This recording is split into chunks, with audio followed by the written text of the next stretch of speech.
complicated questions, and I wish we had answers to them. I mean, so far as the American rebalancing is concerned, the question is, when is a new article going to come by a new American official which gives the entire opposite context? We don't know. You know, I think, as I said, the Americans are zigging and zagging so often that it's very, very difficult for us to understand what their policies are going to be, one. And two, within America itself, there's now a very cacophonous roar of policy. You know, you have a very clear dividing line in the United States on different issues, on Iran, on China, etc. A very clear dividing line. We don't know which dividing line, which part of the dividing line is going to become the dominant line, which is going to be the acceptable line. My own worry is that by provoking the Philippines, by provoking Vietnam, by provoking other countries to go out and challenge China, when a crunch comes, the Chinese retaliate. Will the Americans be there to help? How much American help will be forthcoming for the Philippines and for the Vietnamese? Say, for example, there's a naval engagement. Will America send its ships to help the Vietnamese and to help the Filipino Navy? Will they do that?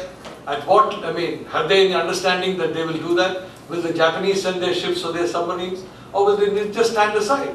So, it's very, you know, there are people who argue that the intention of the United States is to keep a lot of pressure points on China. So China will give a better bargain to the United States.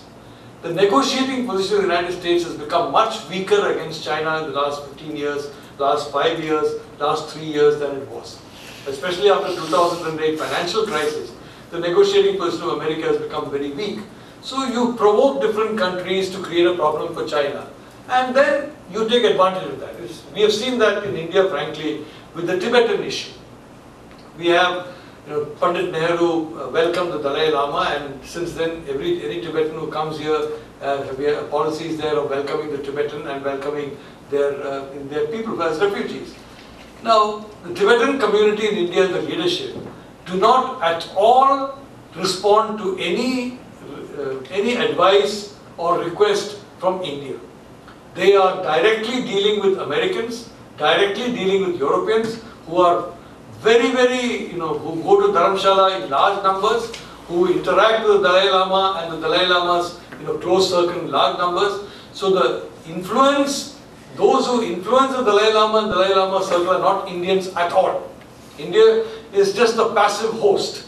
Supposing, for example, I am a hotel manager and there is a big meeting taking place in the hotel. I have nothing to do with that meeting. So India's role is basically manager of the India hotel, you know, and all the guests are coming in from, all the permanent guests are staying in the hotel, and guests are coming from other parts of the world, and they are conducting their dialogues in the conference rooms, and the manager is sitting in his office, you know, as the bills keep rising. And the Chinese are making us pay a very high price for that particular thing. The geopolitical benefit is very low, frankly. The geopolitical price has been very, very high. So, you know, we are a little careful about jumping into this kind of situation again. You know, jumping into a situation in which we create a provocation, and then when we are in trouble, the people who encourage us to create a provocation just back off. So unless there are very clear rules of the game, if I were in the Philippines, if I were in Vietnam, I would say very clearly, ask very clearly, look, let's assume the worst situation of a naval conflict. What are you going to do at that point in time? Because in every strategic planning, you have to assume the worst. You cannot go ahead on the basis that good times will be there permanently. And if the worst comes, what happens? Are you going to be with us? If they are not going to be with us, then I think your tactics will have to be very different. All this, of course, is not to say about that the Chinese are right in being, you know, in their very assertive posture towards South China Sea. As I said, I think it is very un-Chinese. It is anti-interest of China. The attitude that is being demonstrated by some, for example, some bloggers. I have seen some Chinese bloggers on some of these internet sites. These people are not Chinese at all. You know, I mean, they are completely foreign in their thinking. They are Chinese who are totally foreign in their thinking. They know nothing of Chinese tradition. They obviously, you know, Cultural Revolution, people who have been completely, you know, the entire local tradition has been erased from their consciousness because the kind of vicious language they use is so un-Chinese. So But having said that, the Philippines and Vietnam, etc. also, I think they also need to be careful, because if the worst happens, will the Americans stand with them? The Americans, to let us be honest, have a lot to lose in bad relations with China.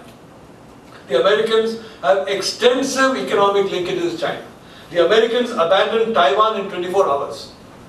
At a time when the economic linkages with China were almost much less, and there were some future geopolitical benefits to the USSR, they abandoned Taiwan without a second thought. So, that kind of a history and that kind of a strategic mindset does not encourage me to believe that we should take risks on behalf of anybody other than ourselves. If our interest is served in taking a risk, yes. But to serve some outside interest, I don't think we should take a risk anymore. I said, I go back to the Tibetan thing. We took a huge risk, and today, very frankly, we are paying a very heavy cost for that risk.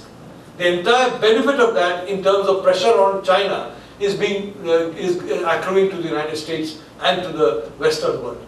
That entire pressure of human rights, etc., they are taking the advantage of. We are getting no advantage of that at all. All the costs are coming to India, all the benefits are going there. A situation should not be created in which all the benefits go to some country and all the costs fall on Vietnam and the Philippines. Now, I have admired the Vietnamese. I believe India and Vietnam should be good friends. I admire the Filipinos. They are wonderful people, and they are also very much an English-speaking people. So this is, in my view, if I were in Manila or if I were in Ho Chi Minh City or Hanoi, this is what I would say.